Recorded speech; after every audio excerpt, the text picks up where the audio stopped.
महाराष्ट्र सरकारने अनेक आयोगाची स्थापना केली आणि त्या सगळ्या आयोगाचं म्हणणं असं आहे की ही जमात ही अनुसूचित जमात आहे.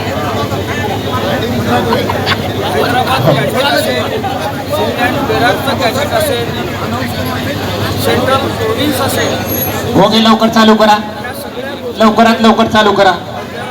भोगे चालू झाले म्हणजे आमचा आवाज प्रत्येकाच्या घरापर्यंत गेला पाहिजे.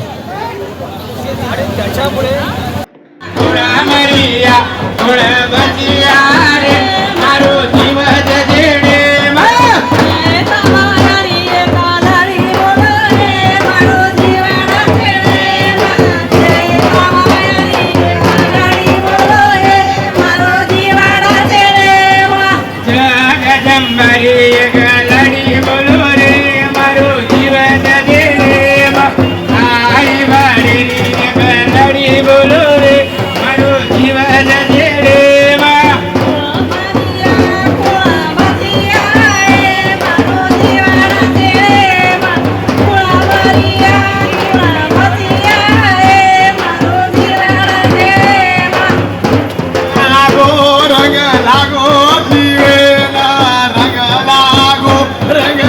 नागपूर येथे संविधान चौक मध्ये आपल्या बंजारा समाजातर्फे आंदोलन करण्यात येत आहे मोठ्या प्रमाणात. काय सांगाल आपण की कशा प्रकारे आपल्याला आरक्षण हवं आहे आणि कुठे कोणत्या राज्यामध्ये कसं आरक्षण दिले जाते?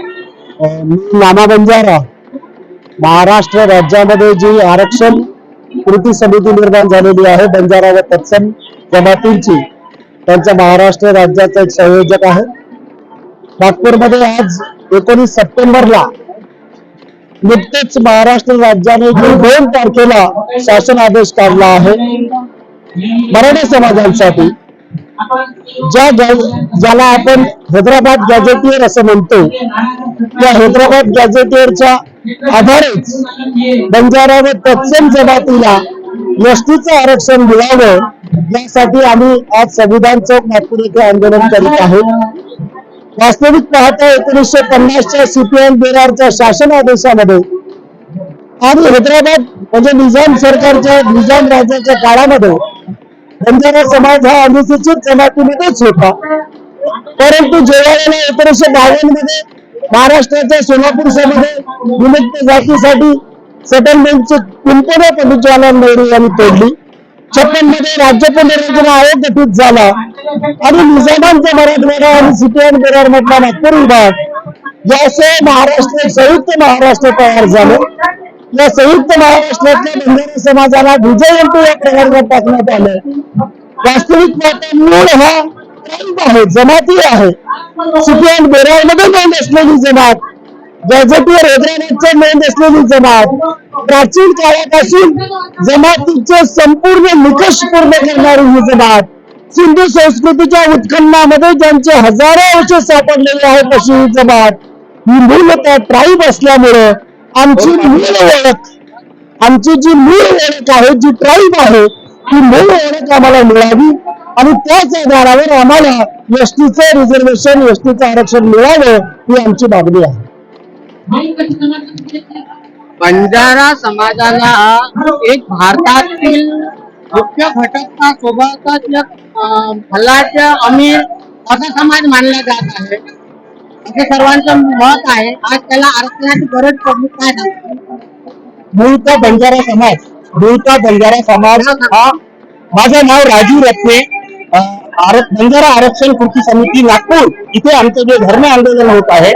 बंजारा समाज हा मूळचा अमीर नाही. बंजारा समाज हा रानावनात आणि गाव पेशीपासून तांड्यात राहणारा आहे. आणि महत्वाचं हे आहे की जरांगे पाटलांनी जरी समजा फटात धोटात आणलं असेल हे हैदराबाद गॅझेट, तरी पण स्वातंत्र्यपूर्व काळापासून 1971 ला बंजारा समाजाला ज्या वेळेस ट्रिब्युनल ट्राईब मध्ये टाकलेलं होतं त्यावेळेस सुद्धा ट्राईब म्हणून उल्लेख झालेला होता. आणि 1952 ला पद्मश्री रामसिंग दानव आणि वसंतराव नाईक यांनी सोलापूरला स्वातंत्र्याच्या 5 वर्ष 16 दिवसानंतर कुंपण काढून आम्हाला विमुक्त केलं. त्यावेळेस सुद्धा 1962-67 पर्यंत आम्ही हे जमाती होतो, ट्राईब होतो. परंतु आम्हाला आमिर समजण्याचा अर्थ नाही. टीव्हीवर जे मुलाखती देतात, आम्ही आदिवासी समाजाच्या 7% आरक्षणाला कोणताही धक्का न लागतो. आम्ही मूळ आदिवासी आहे. आमचे सेंट्रल गव्हर्नमेंट मधून आदिवासीसाठी पात्रता हे 5 निकष आमचा समाज पूर्णपणे करत आहे. त्यामुळे हा समाजाला एसटी आरक्षण मध्ये जागा मिळायला पाहिजे. आम्ही मूळ आदिवासी आहे. बंजारा समाजाला आरक्षण, बंजारा समाजाला आरक्षण. पुढील भूमिका काय राहणार? पुढील भूमिका आम्ही हे तहसील आणि जिल्ह्यामध्ये आता थोड्या प्रमाणात आमचं जे आहे हे आंदोलन सुरू आहे. आता महाराष्ट्र लेवलवर मुंबईवर जेव्हा जाईल तेव्हा जरंगे पाटलापेक्षाही आमचं मोठं आंदोलन राहील. सरकारला हे आरक्षण द्यावं. आज संविधान चौकीत आपण मोठ्या प्रमाणात जमा झाला, काय सांगा? हे संविधान चौकामधून नागपूर उपराजधानी आहे, परंतु बंजारा समाज 17 सप्टेंबरला पूर्ण देशभरात आंदोलन करायचं ठरवलं होतं आणि ती सुरुवात बीड असेल, जालना असेल, किनवट असेल, पुणे असेल, पूर्ण महाराष्ट्रभरातून देशभरातून हे आंदोलन आता सुरू झालेलं आहे. हैदराबाद गॅजेट जे आहे हे फक्त संदर्भ आहे, परंतु त्या आधीपासून आमची आदिवासी समाजामध्ये आम्हाला आरक्षण मिळावं ही आमची आधीपासूनची मागणी आहे. हे हैदराबाद गॅजेट जे आहे हे फक्त संदर्भ आहे. आमचा समाज विविध ठिकाणी आंध्र प्रदेश असेल, तेलंगणा असेल, राजस्थान असेल, उत्तर प्रदेश असेल, या ठिकाणी आम्ही आदिवासी आहोत, परंतु महाराष्ट्रामध्ये आम्हाला व्हीजेंडीचा दर्जा देण्यात आला. त्या विरोधात आम्ही पूर्ण महाराष्ट्रभरात देशभरात आंदोलन आमचं सुरू आहे. तुमचे अगर मागणी पूर्ण न झाली तर समोर काय भूमिका? मी जयराम राठोड, जवाहरनगर, नागपूर. आमची मागणी जर ही एसटीमध्ये आरक्षण आम्हाला लागू जर नाही झालं तर आम्ही पूर्ण राज्यभर देशभर पूर्ण आंदोलन करू. आम्ही पूर्ण पेटून निघू. परंतु हे आरक्षण जे आहे बंजाराचं आरक्षण, एसटी आरक्षण हे आम्ही मिळून घेऊ.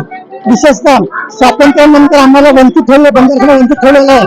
हे एसटी आरक्षण पहिले लागूच आहे, म्हणजे मिळवायचं आहे, फक्त लागूच आहे. ते मध्य प्रदेश शासन म्हणजे शिवपूर आणि बेरार शासन आणि हैदराबाद क्लिअर आहे, एसटीची नोंद आहे, परंतु शासनाने आम्हाला त्यापासून वंचित ठेवलेलं आहे.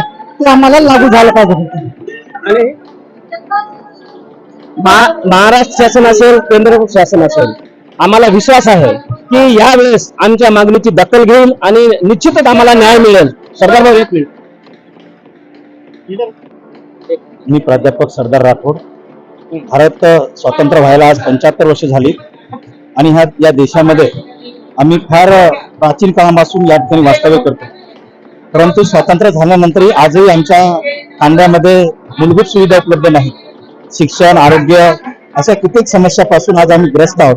आणि खरं तर आम्हाला राजकीय आरक्षण शेड्यूल ट्राईब मध्ये जर आम्हाला मिळालं तर आमच्या सभागृहामध्ये आम्ही आमच्या हक्काचं जे असेल ते आम्ही मागू शकतो. त्या अनुषंगाने पूर्ण देशभरामध्ये आम्ही 17 कोटी लोकसंख्या राहून सुद्धा आज आम्हाला वेगवेगळ्या कॅटेगरीमध्ये विभाजन केलेलं आहे. आमची बोलीभाषा एक आहे, आमचं राहणपान एक आहे, आमच्या सर्व गोष्टी चालीरीती प्रथा परंपरा एक आहे. आणि यामुळे संपूर्ण देशभर या ठिकाणी सर्व देशभरामध्ये तर वेगवेगळ्या कॅटेगरीमध्ये आहेच, परंतु महाराष्ट्रातल्या जनतेवर या ठिकाणी सरकारने अन्याय केलेला आहे. आणि व्हीजेंटी मध्ये या प्रोग्राममध्ये टाकल्यामुळे विशेषतः आम्ही हैदराबाद गॅजेट म्हणजेच राजपत्र आज या देशामध्ये वेगवेगळ्या लोकांनी राज्य करून गेलेले आहेत आणि त्या गॅजेटमध्ये आम्ही ट्राईब म्हणून आहोत. आणि त्यामुळे आम्हाला ही आमची मागणी शासनाने मान्य करावी, अन्यथा आम्ही देशभरामध्ये आंदोलन पेटवल्याशिवाय राहणार नाही.